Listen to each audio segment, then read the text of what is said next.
Հրավեր ընդունելու համար այսօր հրապարակվելու է Կենտրոնական բանկի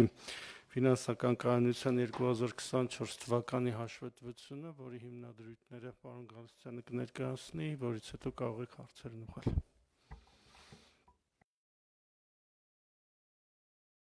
Բարև ձեզ, նախ, եթե դեմ չեք, ես սկսեմ պրեզենտացիայից, հետո արդեն շարունակենք հարցերով, ինչպես Հայկը նշեց։ Ուրեմն խոսելու ենք մի քանի հիմնական կետերի մասին, ֆինանսական համակարգի վերջին զարգացումները տարվա ընթացքում, ֆինանսական կայունության հետ առնչվող հիմնական ռիսկերը, որ մենք տեսնում ենք, մեր կողմից իրականացված ստրես տեստերի արդյունքները եւ ֆինանսական կայունության քաղաքականության միջոցառումները։ Ուրեմն 2024 թվականին մեր ֆինանսական համակարգի բոլոր հատվածներով արձանագրվել է ակտիվների աճ եւ ֆինանսական համակարգը ապահովել է ֆինանսական միջնորդության անընդհատությունը, երաշխավորելով ֆինանսական ծառայությունների անխափան մատուցումը բնակչության եւ մեր բոլոր տնտեսվարող սուբյեկտների համար։ Բանկային համակարգի ակտիվները շարունակում են կազմել ֆինանսական համակարգի ակտիվների գերակշիռ մասը մոտ 83% մասնաբաժնով կամ շուրջ 11 տրիլիոն հայկական դրամ, ինչով պայմանավորված ֆինանսական կայունության հաշվետվության մեջ մեր մոտ առավելապես ներկայացված են բանկային համակարգի ընթացիկ զարգացումները,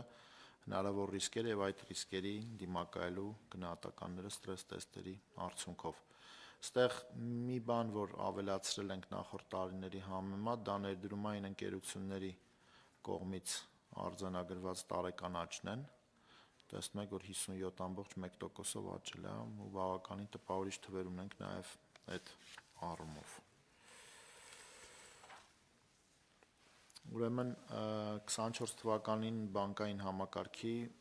տնտեսությանը տրված վարկային պորտֆելը գրանցել է էական աճ մոտ 25.5%, բանկային համակարգի ավանդային պորտֆելի աճը կազմել է 14%, հարկ է նշել, որ վարկերի աճը արձանագրվել է վարկավորման գրեթե բոլոր հիմնական ուղղություններով։ Տարվա ընթացքում բարձր աճի տեմպեր են արձանագրվել թե տնային տնտեսությունների եւ թե բիզնեսին տրամադրված վարկերի մասով, ընդ որում տնային տնտեսությունների վարկավորման բարձր աճին գրեթե հավասարապես նպաստել են սպառողական եւ հիպոթեկային վարկերի աճը։ Ինչ վերաբերում է բիզնես վարկերի աճին, ապա այստեղ ամենամեծ նպաստում ունեն արդյունաբերության եւ շինարարության ոլորտներին տրված վարկերը։ Տարվա ընթացքում նաև դիտարկվել է սպառողական վարկերի նկատմամբ բարձր պահանջարկ եւ վարկավորման աճ, վերջինս կարելի է բացատրել տնտեսության եկամուտների աճով, նախորդ տարիներին սպառողական վարկերի նվազող կամ չափավոր աճի ճշգրտման փոխլրացման գործընթացներով, ինչպես նաև անշարժ գույքի շուկայում ակտիվության պայմաններում նոր բնակարանների համար երկարաժամկետ օգտագործման ապրանքների ձեռքբերման անհրաժեշտությամբ։ Հիպոթեկային վարկերի աճը նույնպես պահպանվել է բարձր մակարդակներում, հատկապես արագանալով վերջին եռամսյակում, սա երևի թե պայմանավորված է դեկտեմբեր ամսին կամ հունվարից ավարտվող որոշակի ծրագրերով։ Դա անշարժ գույք ձեռք բերելու որոշումները արագացնելու վարքագծային փոփոխության արդյունք էր, ինչպես նշեցի, Երևան քաղաքում եկամտային հարկի վերադարձի հետ կապված ավարտվելու։ Վարկավորման շուկայի ակտիվության ավելացման պայմաններում արձանագրվել է ֆինանսական միջնորդության աճ, տնային տնտեսությունների հիպոթեկային եւ սպառողական վարկավորման բարձր աճերի պայմաններում վերջիններս պարտքի բեռը աճել է։ Միևնույն ժամանակ տնտեսության եկամուտների աճը վերջին տարիներին ուղեկցվել է նաև վարկային պարտավորությունների ժամկետայնության շարունակական աճով։ Դուք տեսնում եք, որ կապույտ գիծը աճ գրաֆիկի վրա դա ժամկետայնությունն է։ Այս պարագայում տնային տնտեսություններին հնարավորություն է տրվել պահպանելու պարտքի սպասարկման բեռի համեմատաբար կայուն մակարդակ։ Տարվա ընթացքում քաղաքականության տոկոսադրույքի նվազման վարկավորման տոկոսադրույքները դեռևս համարժեքորեն չեն արձագանքել, ինչը բացատրվում է ինչպես վարկավորման բարձր պահանջարկով, այնպես էլ աշխարհաքաղաքական զարգացումների անորոշությունից ածանցվող էական ռիսկերով։ Տնտեսության եկամուտների աճը, ինչպես նաև վարկավորման բարձր ակտիվության պայմաններում չաշխատող վարկերի եւ վարկային կորուստների կշիռը շարունակել են նվազել եւ պահպանվել են պատմական մակարդակներից, միջին մակարդակներից ցածր մակարդակում, Այնուամենայնիվ, վարկավորման որոշակի ոլորտային ուղղություններում ռիսկերի հնարավոր կուտակման և գլոբալ բարձր անորոշությունների ներկայիս միջավայրում վարկային ռիսկը շարունակում է գերակա մնալ։ Անշարժ գույքի շուկայում դիտարկվել են գների աճի տեմպերի դանդաղման միտումներ, եկամտահարկի վերադարձի աստիճանական դադարեցման և անշարժ գույքի պահանջարկի հնարավոր հագեցվածության պայմաններում այս շուկայում ակտիվության հետագա դանդաղումը համարում ենք հնարավոր։ Վերջին տարիներին շինթույլտվությունների և բնակարանային շինարարության բարձր աճը զուգակցված անշարժ գույքի շուկայում պահանջարկի հնարավոր հագեցման և հետագա հնարավոր նվազման միտումների հետ կարող է ստեղծել անշարժ գույքի շուկայի ավելցուկային առաջարկի ձևավորման ռիսկեր։ Միևնույն ժամանակ շինարարության ոլորտին տրամադրված վարկերի մեծածավալ աճը կարող է ոլորտում նախագծերի ֆինանսավորման աղբյուրների հնարավոր փոխարինման, պարտքային բեռի և դրանից ածանցված վարկային ռիսկի կուտակման ազդակ հանդիսանալ։ Մենք մի քանի եռամսյա անընդմեջ, եթե հիշում եք, մեր որոշակի խոսակցությունների ընթացքում նշել էինք գների հետ կապված այդ փոփոխության հնարավոր զարգացումները, տարեկան հաշվետվության մեջ ևս դրան որոշակի անդրադարձ կատարվել է։ Տարվա արդյունքով բանկային համակարգում գրանցվել է բարձր շահութաբերություն, շահութաբերությանը նպաստել են զուտ տոկոսային եկամուտների աճը, ինչպես նաև ցածր վարկային կորուստները։ Զուտ տոկոսային եկամուտների աճը հիմնականում պայմանավորվել է բանկերի հաշվեկշիռների կառուցվածքային փոփոխություններով, ինչպիսիք են սպառողական վարկերի բարձր աճը։ Սպառողական վարկերը բնականաբար ունեն ավելի բարձր եկամտաբերություն, բարձր տոկոսներ։ Մյուս կողմից վարկային պորտֆելի դրամայնացումը, վերջին տարիներին ավանդների կառուցվածքում ցպահանջ միջոցների, մասնաբաժինների աստիճանական աճը, այսինքն մի կողմից եկամտաբավլի բարձր շահութաբերություն ունեցող վարկատեսակներն են ավելացել ու ծախսային կոմպոնենտների տեսանկյունից ցպահանջ միջոցների մասնաբաժինն է մեծացել։ Որոշակի ազդեցություն են ունեցել նաև արտաքին շուկաներում դեռևս պահպանվող հարաբերականորեն բարձր տոկոսադրույքների միջավայրը։ Բանկային համակարգը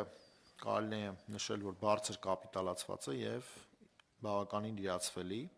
մասնավորապես բանկային համակարգի կապիտալի համարժեքության և իրացվելիության ցուցանիշները տարվա ընթացքում պահպանվել են կարգավորման պահանջվող նվազագույն սահմանաչափերից բարձր մակարդակում, ինչը վկայում է բանկային համակարգի կողմից կորուստների կլանման բարձր ունակության մասին։ Կապիտալի և իրացվելիության դիրքի բարելավմանը մեծապես նպաստել են ինչպես կարգավորմամբ նախատեսված բուֆերների պահանջների աստիճանական ներդրումը, այնպես էլ բանկերի կողմից կարգավորմամբ պահանջվող սահմանաչափերից բարձր հավելյալ պահանջների ձևավորումը։ Մի կողմից մեր պրուդենցիալ գործողությունների արդյունքում, մի կողմից իրանց կողմից իրականացված գործառնությունների և որոշումների արդյունքում։ Ֆինանսական կայունության ռիսկերի մասով կարելի է առանձնացնել երկու հիմնական ռիսկ,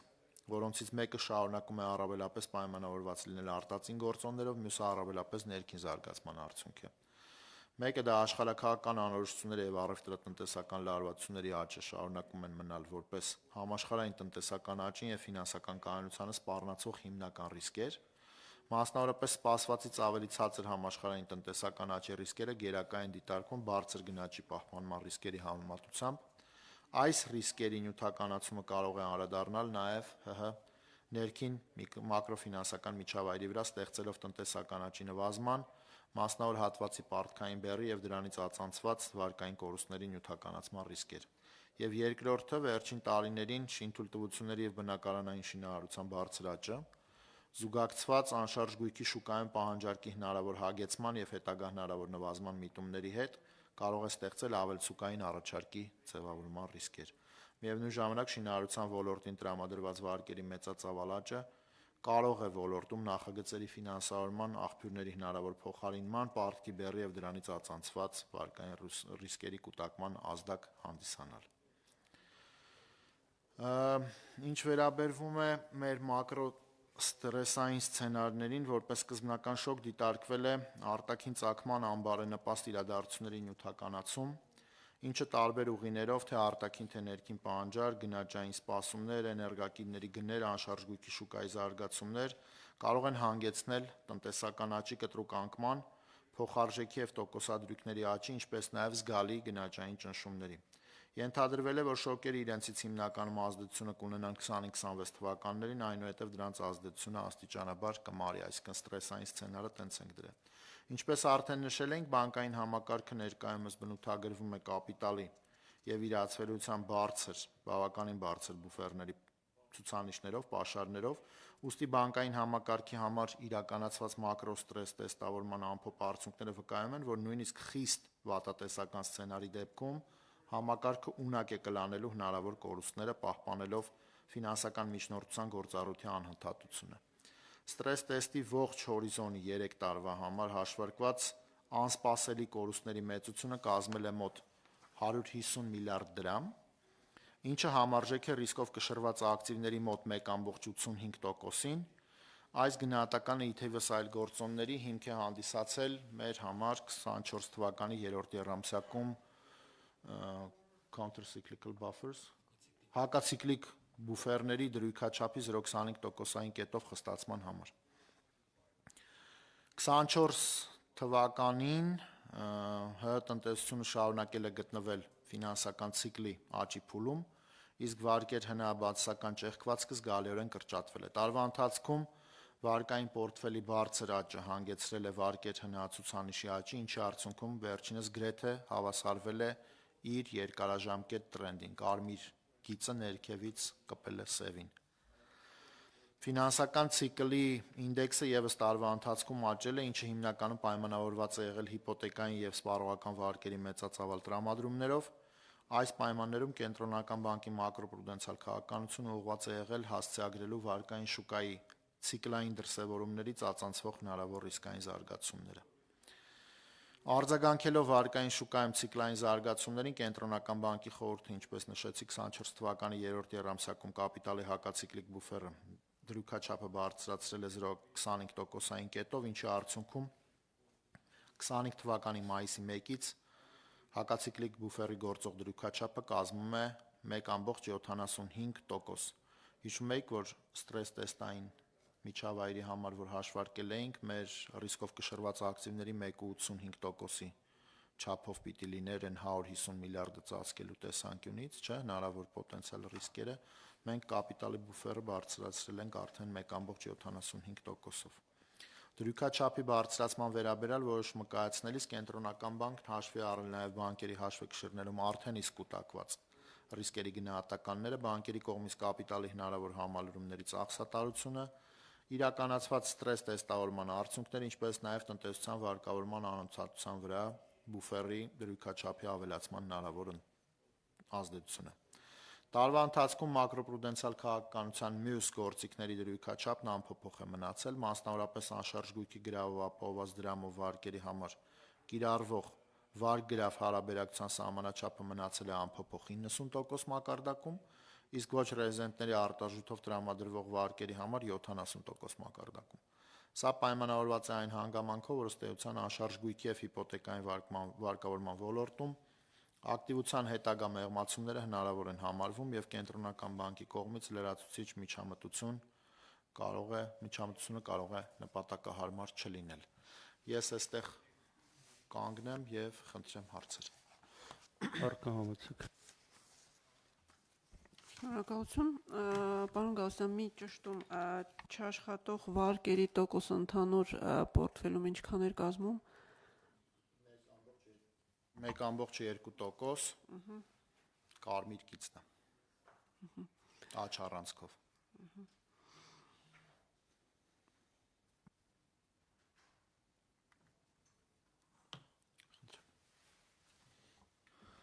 Պարոն Գալստյան, ընդհանուր առմամբ տեսնում ենք, որ տնտեսությունում վերջին շրջանում անկումային, այսպես ասած, իրավիճակ կա որոշ ոլորտներով, հիմնականում գիտենք այդ վերարտահանման, արդյունաբերության հետ կապված։ Հիմա երբ որ նայում ենք, բանկային համակարգի մոտ իրավիճակը լավ է։ Ուզում եմ հասկանալ, թե ընդհանուր սպասումները հետոյի համար ինչպիսին են դառնում, այսինքն մենք կանխատեսումներ ունենք, այս վիճակը շարունակվելու բանկերի համար լավ է լինելու, տնտեսության համար վատ, թե ի վերջո Այդտեղ ոչ թե ես կասեի, որ կան որոշակի անկումներ, ես կասեի աճի տեմպի դանդաղում ընդհանուր տնտեսության տեսանկյունից, կան որոշակի կետեր, որ վերարտահանումով պայմանավորված բնականաբար ունենք բացասական ցուցանիշներ, բայց կարծում եմ դա նաև մեր դրամավարկային հաղորդակցման մեջ մեր կոմունիկացիայի տեսանկյունից մենք բազմիցս նշել ենք, որ վերադառնում ենք նորմալին։ Այսինքն Հայաստանի տնտեսությունը վերադառնում է այն աճերին, որը որ իր պոտենցիալին մոտ է, ու այդ վատ ցուցանիշ չի, վատ զարգացում չի։ Այդ տեսանկյունից մենք ունենք բանկային համակարգում վարկերի որոշակի աճ, ոնց որ ցույց տվեցինք, որը երկարաժամկետ կամ միջնաժամկետ հատվածում կարծում եմ շարունակվելու են։ Ինչ վերաբերում է ընդհանուր իրավիճակին, որովհետև բանկերի կողմից նաև որոշակի, եթե դուք եկամուտների կառուցվածքը նայեք, այնտեղ ոչ տոկոսային եկամուտների աճ ենք ունեցել։ Մեր գնահատականներով այդ ոչ տոկոսային եկամուտների աճը առնվազն այս տարվա ընթացքում եւս կպահպանվի, որովհետև գլոբալ անորոշությունների պայմաններում ռուս-ուկրաինական հակամարտություն եւ այլն բնականաբար լինելու են յուրիսդիկցիաներ կամ իրավիճակներ, որտեղ փողը մանագալու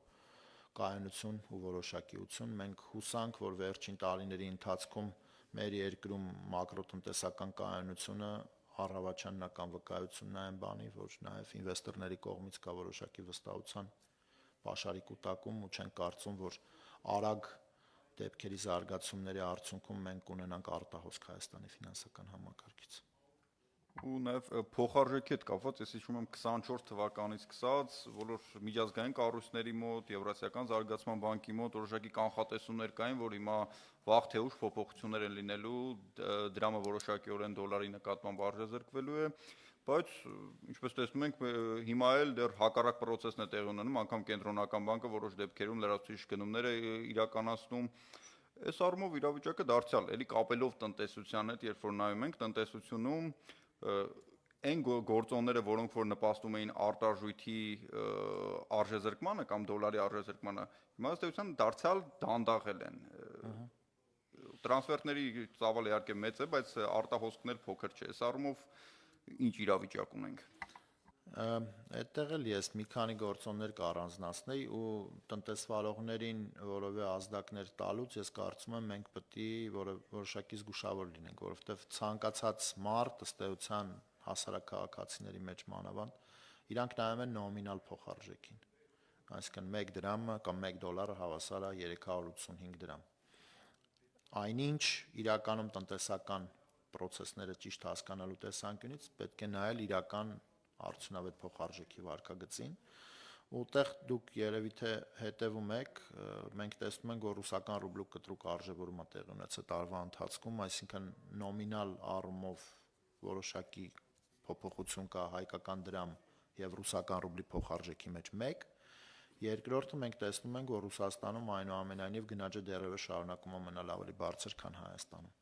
Այդ երկու գործոնների ազդեցության ներքո մենք հասկանում ենք, որ հայկական դրամը ըստ էության որոշակի արժեզրկված վիճակում է ռուսական ռուբլու նկատմամբ, Ռուսաստանը հանդիսանում է մեր հիմնական պարտներներից մեկը տնտեսական։ Նույնը նաև կարելի է դիտարկել եվրոգոտու հետ կապված, եվրոյի հետ փոխարժեքը տարվա սկզբից, եթե ես չեմ սխալվում, 1.04-ից թե 1.05-ից դոլարի նկատմամբ այս պայդրությամբ 1.14 է, այսինքն որոշակի ուժեղացել է, այդ պայմանավորված է նաև աշխարհակահաղական իրադարձությունների զարգացմամբ, որոշակի կապիտալ ենթադրաբար Ամերիկայի Միացյալ Նահանգներից արտահոսում է դեպի եվրոգոտի երկրորդ ամենազարգացած ֆինանսական շուկա ունեցող ռեգիոնը։ Ու այդ պարագայում հայկական դրամի թվացյալ ամերիկյան դոլարի նկատմամբ նոմինալ փոխարժեքի անփոփոխ մակարդակը չի արտացոլում այն ամբողջական պատկերը, որը որ մենք ունենք։ Ռեալ էֆեկտիվ փոխարժեքի տեսանկյունից հայկական դրամը արժեզրկվել է, որը որոշակի նաև հնարավորություններ է ստեղծում մեր արտահանողների տեսանկյունից։ Հիմա ինչ վերաբերում է ձեր հարցի երկրորդ մասին,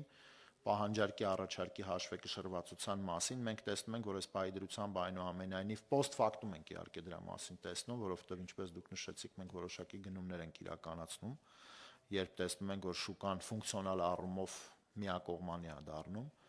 ու այդ պարագայում եւս մենք տեսնում ենք, որ պահանջարկը արտարժույթի նկատմամբ ավելի քիչ է, քան առաջարկվող արտարժույթը, ուստի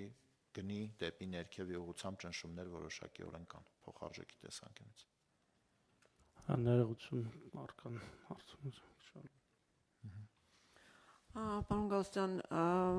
բողոքի ակցիաների հետ կապված բանկային խարդախության հետ վերաբերվող մասնակիցները հայտարարում են, որ իրանք բազմակի անգամ դիմում են ԿԲ, բայց ԿԲ-ից ինչ-որ անհասկանալի պատասխաններ են գալիս։ Ուզում եմ իմանալ, կոնկրետ ինչ միջոցառումներ են ձեռք բերվում ԿԲ-ի կողմից, մասնավորապես խոսվում էր, եթե չեմ սխալվում, պարոն Նորբեկյանն էր կարծեմ ասում, որ քննարկվում է ապահովագրության մասին, ինչ որ հնարավորության, ինչ որ մեխանիզմների հետ կապված ինչ որ հնարավորություններ եւ կան երկրորդ որպես հարց կան ինչ որ ծավալներ, որոնք կարող է քննչեցնել այն 3 բանկերի կողմից հետաձգված պարտավորությունների ծավալները ինչքան են կազմում, կան արդեն ինչ որ այդպիսի թվեր։ Հա, թիվը ունենք, թիվը կարող ենք ասել։ Ենթադրաբար թիվն էլ կասենք, բայց ես սկսեմ մի քիչ ավելի հեռվից, որպեսզի մեր ունկնդիրների ու նայողների համար էլ որոշակի պարզ լինի։ Դեպքերի մեր ուսումնասիրությունները ցույց են տալիս, որ դեպքերի ճնշող մեծամասնությունում մարդիկ դարձել են կամ խաբեության զոհ, կամ ինքնուրույնաբար տրամադրել են իրենց PIN կոդերը, CVV-ները եւ այլն, այն ինֆորմացիան, որը որ չէր կարելի երրորդ կողմին տրամադրել։ Ֆրոդը միջազգայինորեն տարածված պրակտիկա է, այսինքն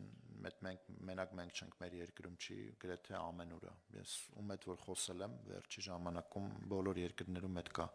Հիմա երբ որ դու անալոգային տնտեսությունից անցում ես անթվային տնտեսության, բնականաբար այդ զամոկների մեխանիզմները փոխվում է դառնում թվային։ Ու այդ պարագայում մարդիկ նույնքան ուշադիր պիտի լինեն իրենց ոչ միայն ֆիզիկական գույքի պահպանությանը, այլ նաև վիրտուալ տիրույթում գտնվող իրենց տրամադրված պաշտպանության միջոցներին։ Դրա համար մեր հայրենակիցներին եւս մեկ անգամ խնդրում եմ, կոչ եմ անում, ոչ մեկի երրորդ անձանց չտրամադրել ձեր անձնական տվյալները։ Խաբեության հիմա նոր տեսակ կա, զանգահարում են օրինակ, ասում են բջջային օպերատորների մատակարարող ընկերությունից է, որևէ մեկից, մենք ուզում ենք կարգաբերել ձեր 5G ցանցը,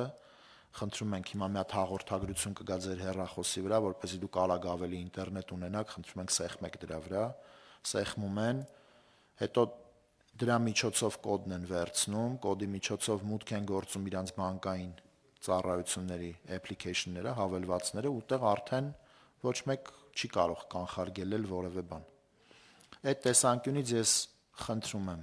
ոչ մեկին մի տվեք։ Եթե դուք համոզված չեք, որ դա բանկի աշխատակից է կամ, չգիտեմ, ձեր իմացած մարդն է, եւս մեկ անգամ ադբոյ տվեք, զանգեք, ինքներդ զանգեք։ Զանգեք, տեսեք, հավաստիացեք իրականում այդ զանգը տեղի ունեցել բանկից, իրականում այդ ծառայության մասին է խոսքը։ Մենք պիտի համատեղ դրա դեմ պայքարենք, էլի, այսինքն մի կողմը եթե ամբողջությամբ բացեց իր բոլոր զինանոցը ու տվեց այդ բոլոր զենքերը դիմացի կողմին, այդտեղ պաշտպանվելու մասին արդեն խոսք չի լինելու։ Հիմա ինչ վերաբերվում է այն դեպքերին, որը որ մենք ունենք, լավ նորությունը այն է, որ դեպքերի ծավալը գնալով նվազում է, այսինքն մենք որոշակի գործողություններ ենք իրականացրել բանկերի հետ, բանկերն են իրականացրել իհարկե մեր օգնությամբ ու հորդորով պաշտպանության հետ կապված, այդ double authentication-ները, չգիտեմ, որ նույն սարքը չպիտի օգտագործվի, տարբեր մեխանիկական բաների միջոցով դեպքերը, որը որ ունենք տարվա առաջի երամսյակում եղել են 408, կարող է թիվը հստակ չի, որովհետև кейսեր կան, որը դեռևս որոնց վերաբերյալ իրավապահ մարմինների մոտ արձանագրումները բան չեն, էլի։ Ինչ ենք արել, փորձել ենք բոլոր кейսերը ուսումնասիրել, հա։ Բոլոր кейսերի ուսումնասիրություններից հետո հավաքագրվել է ինֆորմացիա, որի հիման վրա եթե դեպքերը եղել են, որ մեղավորությունը բանկինն է եղել կամ մեծ հավանականությամբ մեղավորությունը բանկինն է եղել, օրինակ աշխատակցին զանգահարել են ճշտելու համար, բանկի call center-ի աշխատակիցը 3 ժամ չի արձագանքել։ Պրոդուկտի դիզայնի արդյունքում եղել է բագ, որը զեղծարարների կողմից օգտագործվել է, օրինակ on-line-off-line-ի անցման ժամանակ այդ պրոդուկտով, որով կարելի էր միայն կատարել վճարում, հնարավորություն է անձեռվել այդ գումարը փոխանցել հաշվին, հաշվից կանխիկացնել։ Այդ բոլոր դեպքերում բանկերը առանց որևէ քննարկման կամ բանի մարդուն միանգամից գումարը վերադարձրել են։ Այդ մի մասը փակ է։ Այնտեղ առաջանում է եւս երկու ուղղություն, ըստ որի մարդու կողմից խաբեությամբ կամ ինչ որ ֆիշինգի միջոցով վերցրել են տվյալները, մուտք են գործել մարդու համար վարկ են ձևակերպել կամ մարդու հաշվին եղած միջոցներն են, տիրացել են այդ միջոցներին։ Վարկերի հետ կապված գիտեք, որ բանկերը 3 բանկը հայտարարել էին, որ 3-ից 5 տարի մորատորիում են հայտարարում, վարկային պատմության փչացում չի լինում, տոկոսները չեն կուտակվում եւ այլն։ Մեր այս շաբաթ կիրակի ենք աշխատել ու այսօր ես հենց նոր իրանց հետ call ունեի, պայմանավորվածությունը այն է, իրանք հավանաբար այսօր կամ վաղը կհայտարարեն 3-5 տարին երկարացվում է մինչև кейսի ամբողջական քննություն։ Այսինքն արդարադատությունը երկրում որոշում է դատարանը։ Բանկերը կսպասեն մինչև կլինի վճիռ դեպքով, кейսով, նոր եթե կպարզվի, որ բանկն է մեղավոր, բանկը ամբողջությամբ կկոմպենսացնի, եթե կպարզվի, որ մարդն է մեղավոր, արդեն կվերադառնան բնականon գործունեությանը այդ տեսանկյունից։ Ինչ վերաբերում է այդ վարկերի մասով։ Բանի մասով, որ մտել են հաշիվներ, հաշիվներից արկա գումարներն են հանել, այդտեղ մի քիչ ավելի բարդ է։ Հիմա քննարկումներ կա, հուսամ մոտ օրերս դրա վերաբերյալ էլ որոշակի ինչ-որ կոնսենսուսային լուծում կունենանք, դա էլ կհայտնենք, բայց խնդիրը գիտեք ինչու՞մ է։ Մենք մյուս կողմն էլ պիտի հաշվի առնենք, էլի։ Պատկերացրեք, եթե ստեղծվում է ինսենտիվներ,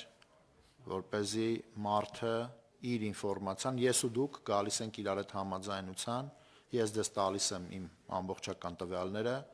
դուք մտնում եք, վերցնում եք ինչ որ կա, հետո մենք ինչ որ պայմանավորվածությունների ներքո ինչ որ իրար բան ենք անում, արդյունքում ես գալիս եմ, ասում եմ իմ մոտից գումարներ տարել են։ Մենք պիտի հասկանանք, որ չպիտի թույլ տանք վստահության կորուստ համակարգում։ Այսինքն որոշակի լուծումներ պիտի անենք, բայց ամենամեծ խնդիրը էլի կրկնում եմ այնա, որ մարդիկ դառնում են խաբեության զոհ ու իրանք են ինքնակամ տալիս իրենց տվյալները կամ հնարավորություն են ստեղծում զեղծարարներին մուտք գործել իրենց device ու այդ device-ի միջոցով անել այն process-ները, որ արվում են։ Հիմա դեպքերի քանակների մասով ես կխնդրեմ ցես տվյալներ տանք։ Այս բանի ընդհանուր գումարային ծավալի վերաբերյալ բան չեմ կարող ասել, բայց ձեր կողմից նշված 3 բանկերի կողմից մոտ 230 հաճախորդի պարտավորությունները հետաձգվել են։ Ինչպես պարոն Գալստյանը այս պահին 3-ից 5 տարով, ինչպես պարոն Գալստյանը նշեց, բանկերը արդեն կհայտարարեն, որ մինչև քննության ավարտը նշված պարտավորությունների վճարումները կհետաձգվեն։ Այսինքն մենք այդ որ ասում ենք կենտրոնական բանկը մեզ չի լսում, բան, ես հարցրեցի, մենք նախ կենտրոնական բանկում հանդիպում ա եղել բանի հետ, այդ նախաձեռնող խումբը կամ այդ մարդկանց խումբը, ու հիմնական պահանջներից մեկը այն է եղել, որ ոչ թե լինի որոշակի ժամկետով հետաձգում, այլ հետաձգումը լինի այնքան ժամանակ, մինչև իրավապահ համակարգը կարողանա որոշակի լուծումների գա։ Այդ մենք ականջալուր ենք եղել ու փորձել ենք այդ բանակցել մեր բանկային համակարգի գործընկերների հետ, որի արդյունքում իրանք ընդառաջ են գնացել ու այդ հարցը ոնց որ թեստ պայդրությամբ լուծված է։ Իհարկե շատ կարևոր է, որ մարդը հաղորդում տա ու ստեղծվի գործ։ Խոսքը միայն այդ մարդկանց մասին է։ Եթե մարդը հաղորդում չի տվել, кейսը չկա բացված, այդ մարդկանց վերաբերյալ այդ որոշումները չեն գործում։ Արեն։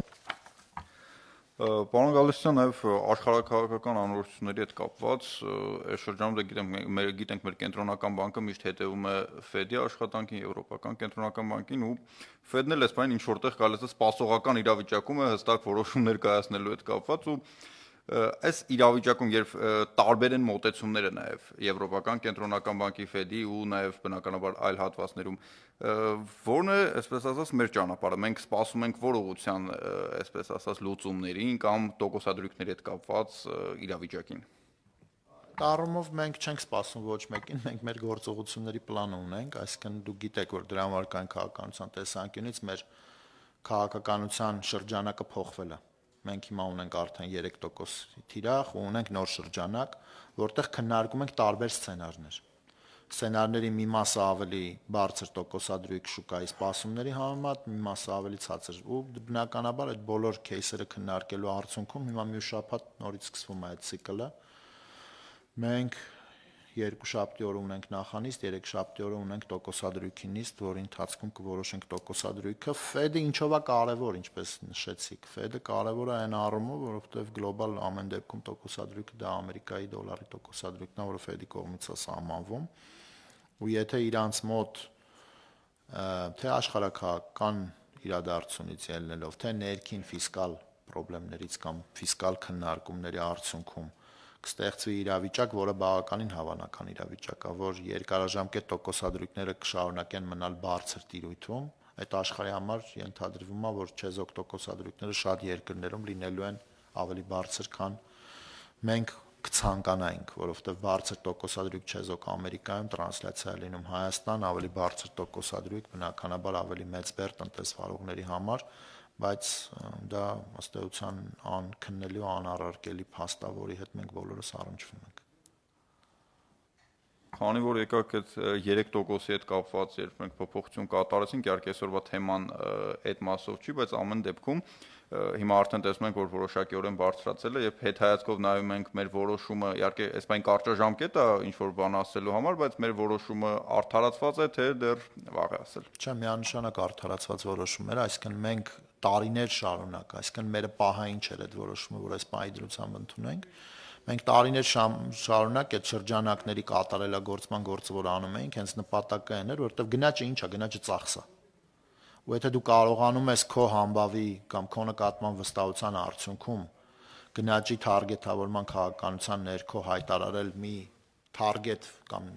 նպատակադրում, որը ավելի ցածր է, քան 4-ից 3, դա նշանակում է դու փորձում ես երկարաժամկետ ծախսերը անորոշության գնաճի մասով բիզնեսի համար նվազեցնես։ Ու ես կարծում եմ, որ մենք բավականին լավ քայլ ենք արել ու նախապատրաստված քայլ ենք արել։ Պահային գնաճը կարող է լինի բարձր, կարող է լինի ցածր, մեր խոստումը այն է, որ միջնաժամկետում, ինչպես միշտ ասել ենք, մեր գնաճը լինելու է 3%, ու ուտեղ կարծում եմ, որ կենտրոնական բանկը իր վարկով եւ վարկով ապացուցել է, որ ինքը ունակ է ապահովել են գնաճի թիրախը, որը որ ինքը խոստացել է։ Եթե դուք թվերին նայել եք 2006-ից, երբ որ մենք գնաճի նպատակադրման քաղաքականության անցանք, մինչև 2024 գնաճը մեր մոտ եղել է 4% թիրախի դեմ։ Հիմա նոր միջավայրում ենք, ես կարծում եմ, որ ավելի լավ կանխատեսիչ ապագայի քան անցյալն է, մանավանդ վարկունակության տեսանկյունից, որը որ մենք ստեղծել ենք, չկա,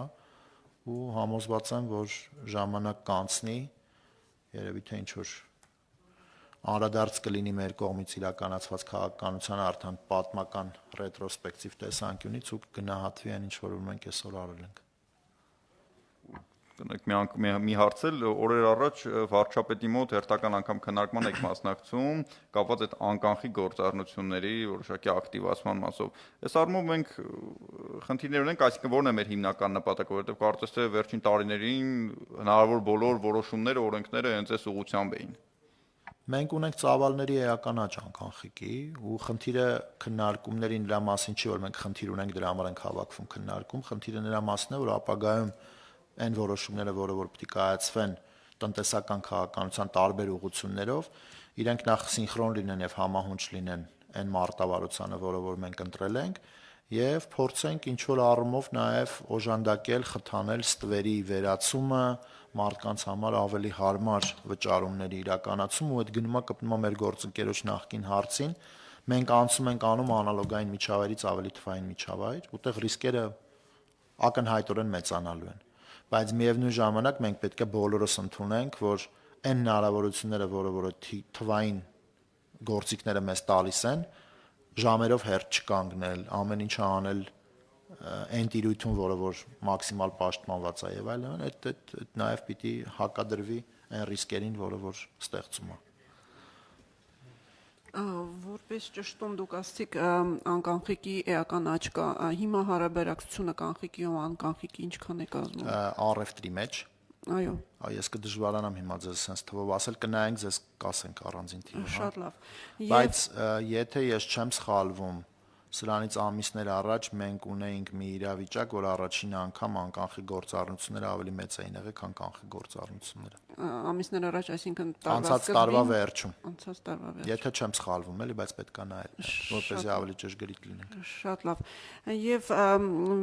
էլի թեմայից դուրս կրիպտոակտիվների հետ կապված կան արդյոք արդեն կազմակերպություններ, որոնք դիմել են լիցենզիա ստանալու համար, որտեղ ասվել էր, որ առանձին լիցենզիա է լինելու։ Չէ, օրենքը ընդունել ենք։ Գիտեմ։ Օրենքը բուֆերային ժամկետ ունի տարիուկես, մենք այդ տարիուկեսը օգտագործելու ենք, որպեսզի ենթաօրենսդրական ակտերը մշակենք, որովհետև կենտրոնական բանկի վրա հիմա օրենքը ընդունելուց հետո բավականին մեծ պատասխանատվություն կա ենթաօրենսդրական բազան ստեղծելու տեսանկյունից, որտեղ կհստակեցվի ինչ կազմակերպություն, ինչ տիպի լիցենզիա, ինչ գումար եւ այլն, որից հետո արդեն կսկսենք աշխատել։ Այսինքն այդ աշխատանքն է հիմա տարվում։ Այո, այդ աշխատանքը սկսում ենք անել հիմա օրենքը ընդունելուց հետո։ Օրենքը հենց էս վերջերս ընդունվեց։ Պարոն Գալստյան, այս առումով այդ ուսումնասիրությունները կենտրոնական բանկը տևական ժամանակ իրականացնում թվային դրամի հետ կապված։ Այս առումով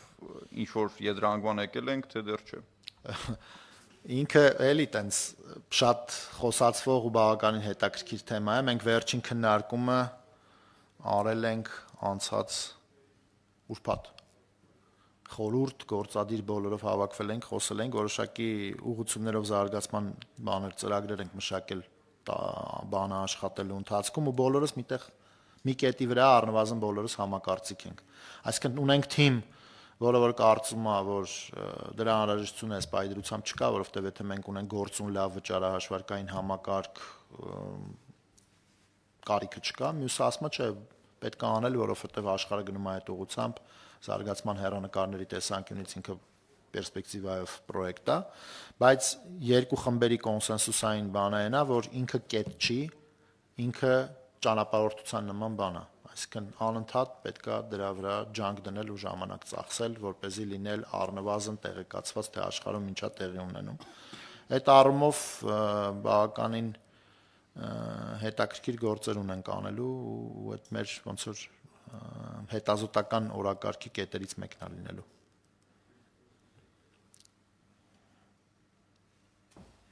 Եթե հարցեր չկան, շնորհակալություն։